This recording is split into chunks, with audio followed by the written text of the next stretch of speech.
पता है दीदी, वो शोभा चाची है ना, वो अपने बेटे के लिए फॉरेन की बहू लाई है। फॉरेन वाली बहू, तभी तो आजकल शोभा चाची इंस्टाग्राम पर जवान होती जा रही है। और नहीं तो क्या, बहू के साथ पार्टियों में जाती हैं, मिनी स्कर्ट में फोटो अपलोड करती हैं। रुतबा हो तो ऐसा। हमारी भी बेटों की शादी की उम्र हो गई है दीदी, क्यों ना अब हम भी इनकी शादी करवा दें। हाँ, मैं भी वही सोच रही थी, फॉरेन वाली ना सही, हम मॉडर्न बहू तो ला ही सकते हैं। ना बाबा, ये शहरी बहुएं बड़ी तेज होती हैं, मैं तो गांव की बहू लाऊंगी। गांव की लड़कियां सुंदर होने के साथ साथ गुणी और समझदार होती हैं। हाँ, एक नंबर की गवार होती हैं गांव की बहुएं, ना बोलने का सलीका, ना पहनने ओढ़ने का ढंग। मैं तो बहू लाऊंगी तो शहर वाली ही लाऊंगी। अरे बेटों से भी तो पूछ लो कि उन्हें कैसी बीवी चाहिए कि बस अपना चलाना है। क्या पता हमारे बेटों ने पहले से ही लड़की पसंद कर रखी हो। वैसे भी मम्मी, जमाना आप दोनों की सोच से ज्यादा तेज है, इसे अच्छा भैया से पूछ लोगी तो बेहतर होगा। वहीं शाम में जब चारों बेटे ऑफिस से घर आते हैं। बेटा, हाथ मुंह धोकर आ जाओ, मैं कॉफी बना लाती हूँ, कुछ बात करनी थी तुमसे। ऐसी कौन सी इम्पोर्टेंट बात आ गई बड़ी माँ? बहुत इम्पोर्टेंट बात है, लेकिन पहले फ्रेश तो हो लो, फिर बात करते हैं। चारों बेटे फ्रेश होकर हॉल में आते हैं। अब पूरे घर के सदस्य एक साथ बैठे हुए थे और आपस में बात करने लगे। तभी चुलबुली नव्या अपने भाइयों को छेड़ देती है। भैया, पता है माँ और छोटी माँ आप सबकी शादी के बारे में सोच रही हैं। इतनी जल्दी शादी? अभी तो बिजनेस और ग्रो करना बाकी है। नीरज बेटा 28 का हो गया है, तो अब क्या बुढ़ापे में शादी करेगा? अब तो घर में बहुएं आ जानी चाहिए, तुम्हारी माँ को भी तो आराम मिले।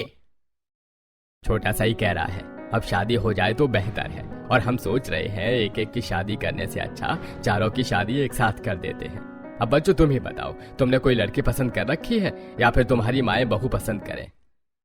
माँ, मुझे तो रीता पसंद है। लगता है भैया शादी के लिए मरे ही जा रहे थे। जैसे ही नीरज भैया की शादी होती अपनी बात रख देते। वैसे कौन है वो लड़की भैया? हाँ बेटा, कौन है ये रीता? माँ, मेरे ही कॉलेज में थी रीता। अभी वो एक MNC कंपनी में मैनेजर है और उसके पापा शहर के बहुत बड़े लॉयर हैं। इसका मतलब है कि मेरे होने वाली बहू काफी मॉडर्न है। ये तो बढ़िया है, मैं तो राजी हूँ इस रिश्ते के लिए। अरे दीदी, पहले लड़की तो देख लो, ऐसे कैसे राजी हो? मुझे मेरे सूरज की पसंद पर भरोसा है, वो ऐसी वैसी लड़की से प्यार तो नहीं करेगा, और शादी तो कभी नहीं। पक्का रीता में कुछ खास है, अब तो बस नीरज के लिए लड़की देखनी है। मैंने तो मेरे मायके में बात की थी, मेरे ही गांव में 2 लड़कियां हैं, दोनों बहनें हैं, बड़ी ही गुणी और संस्कारी है। बेटा, तुम दोनों को कोई परेशानी तो नहीं है ना अगर मैं तुम्हारी शादी गांव की लड़की से करूं तो? माँ, आप कभी हमारा बुरा थोड़े ना सोचोगी, आप जो करोगी हमारे भले के लिए ही करोगी। हाँ, मुझे भी कोई प्रॉब्लम नहीं है गांव की लड़की से। अब हमें लड़कियों के बारे में इतना पता तो है नहीं, आप जो बहू चुनेंगी अच्छी ही होगी। और फिर क्या, अगले ही दिन मालती जी रायपुर की टिकट निकलवा लेती हैं और अपने मायके चली जाती हैं। और सुनीता जी किटी पार्टियों में लड़कियां खोजना शुरू कर देती हैं। अरे सुमित्रा बहन, तुम्हारी बुआ की बेटी तो काफी मॉडर्न है ना? हाँ, वो तो काफी मॉडर्न और रिच है, शहर के पॉश इलाके में बंगला है उनका। तो हम भी कम रईस थोड़ी ना है। मैं नीरज के लिए लड़की ढूंढ रही थी, क्यों ना तुम अपनी बुआ की बेटी की शादी की बात मेरे नीरज के लिए करो। अरे नेकी और पूछ वो तो अपनी शनाया के लिए ऐसा ही घर ढूंढ रहे हैं, कल ही मैं बात करती हूँ उनसे। हाँ बहन, बढ़िया रहेगा अगर बात कर लोगी तो।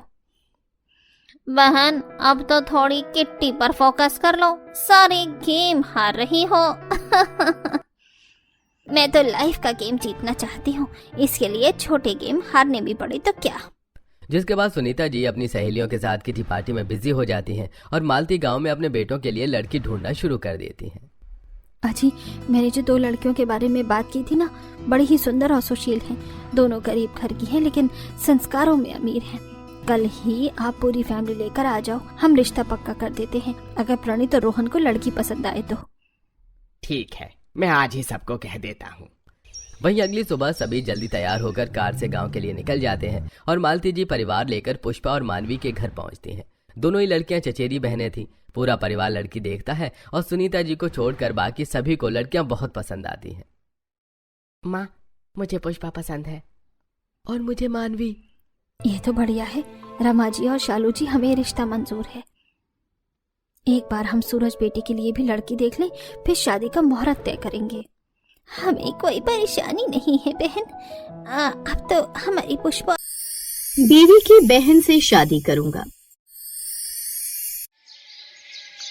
आनंद और रूपाली की शादी को 4 साल हो गए थे, लेकिन इन 4 सालों में उन लोगों के बीच में बहुत ज्यादा लड़ाई हुआ करती थी।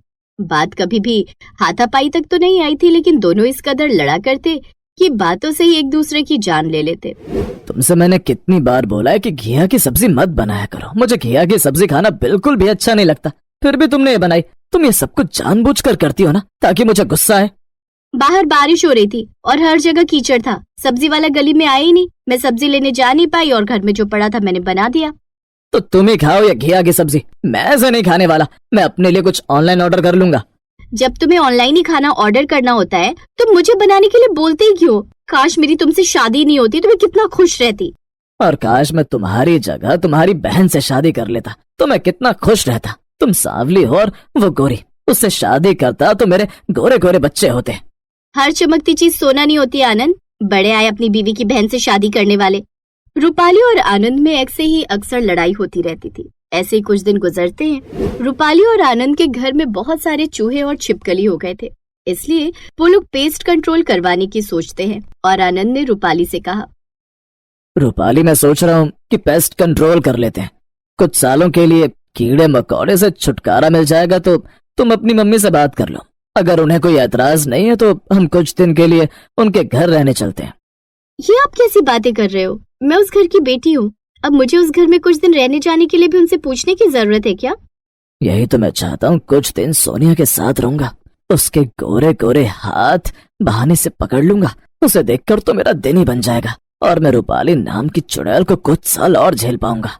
आनंद अपने मन में अपने ससुराल जाकर साली के साथ समय बिताने के हसीन सपने देखने लगता है। कुछ ही दिनों में रूपाली और आनंद अपना सामान पैक करके अपना घर पेस्ट कंट्रोल वालों को देकर रूपाली के मायके चले जाते हैं। जैसे ही वो लोग दरवाजे पर पहुंचे, सोनिया को देखते ही आनंद ने मन में कहा, कितनी सुंदर है, जैसे कोई अप्सरा हो। इसके घर वालों ने रूपाली से शादी करवाते वक्त इसे छुपा दिया था कि कहीं मैं इससे शादी न कर लूं। सोना लेने निकला था और तांबा हाथ लग गया। सब अंदर चले गए हैं, चलिए अंदर चलते हैं।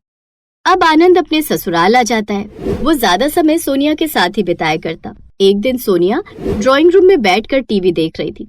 आनंद उसके पास आकर बैठ गया। और साली साहिबा, क्या देख रही हो टीवी पर?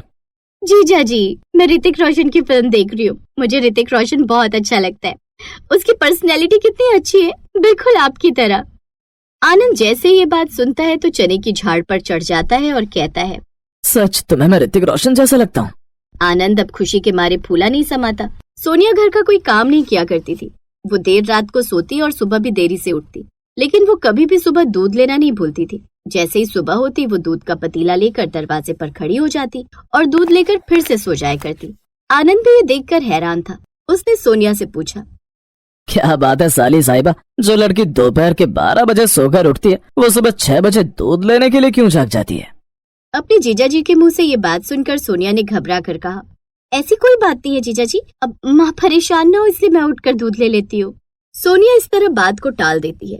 वहीं आनंद का रूपाली से किसी छोटी सी बात को लेकर बहुत बड़ा झगड़ा हो जाता है और रूपाली ने आनंद से कहा, अगर इतना ही दुखी हो मुझसे तो मुझे तलाक क्यों नहीं दे देते? मैं भी तुम्हारे साथ नहीं रहना चाहती, बस बहुत हो गया। हाँ, जैसे मैं तो तुम्हारे साथ रहने के लिए मर रहा हूँ ना, मुझे भी तुम्हारी जैसी चुड़ैल के साथ में और नहीं रहना है। दोनों जोर जोर से लड़ाई कर रहे थे कि तभी सोनिया वहां आ जाती है और अपनी बहन रूपाली को समझाते हुए कहती है, रूपाली दीदी, आप जीजा जी से क्यों लड़ाई कर रही हो? जीजा जी कितने अच्छे हैं, कितने केयरिंग है और आपका कितना ख्याल रखते हैं। ऐसा कुछ भी नहीं है सोनिया, दूर के ढोल सबको सुहाने ही लगते हैं, जब पास आकर बजते हैं तब कानों में दर्द हो जाता है। नहीं दीदी, जीजा जी के बारे में कुछ मत कहो। मैं उन्हें 4 साल से जानती हूँ, वो बहुत अच्छे हैं। अगर आप उनसे शादी नहीं करती तो मैं उनसे शादी कर लेती। सोनिया ये बोलकर वहां से चली जाती है और आनंद ने अपने मन में कहा, ये सोनिया अपने दिल की बात का इजहार करके गई है क्या?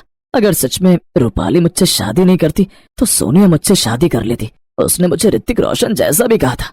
इसका मतलब वो मुझे पसंद करती है। अब मैं अपनी बीवी की बहन से शादी करूंगा, बस किसी तरह मेरी बीवी से मेरा तलाक हो जाए। अब आनंद मुंगेरी लाल के हसीन सपने देखने लगता है। एक रात जब सब लोग बहुत आराम से सो रहे थे तो सुबह के 4 बजे आनंद को एक आहट सुनाई देती है। उसने रूपाली को जगाते हुए कहा, रूपाली उठो, मुझे बाहर से शोर सुनाई दे रहा है, लगता है कोई बाहर है। अजी सो जाइए ना, दूध वाला आया होगा और सोनिया दूध ले रही होगी, अपने आप ही सारा शोर बंद हो जाएगा, मेरी नींद खराब मत कीजिए। आनंद भी रूपाली की बात सुनकर अब चुपचाप सो जाता है। अगले दिन जैसे ही उसकी आंख खुलती है तो वो देखता है कि उसकी सास जोर जोर से रो रही थी। रूपाली और आनंद जैसे ही उनके रोने की आवाज सुनते हैं तो वो उसके पास जाते हैं। क्या हुआ मम्मी जी, आप इतना रो क्यों रही हैं? सब कुछ ठीक तो है ना?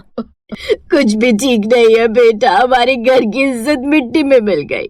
सोनिया हमारा मुंह काला कराकर उस दूध वाले के साथ भाग गई। इसका मतलब कल रात को जो मैंने आहट सुनी थी वो सोनिया के भागने की थी। मेरी गोरी साली अपना मुंह काला कराकर भाग गई। मैंने तो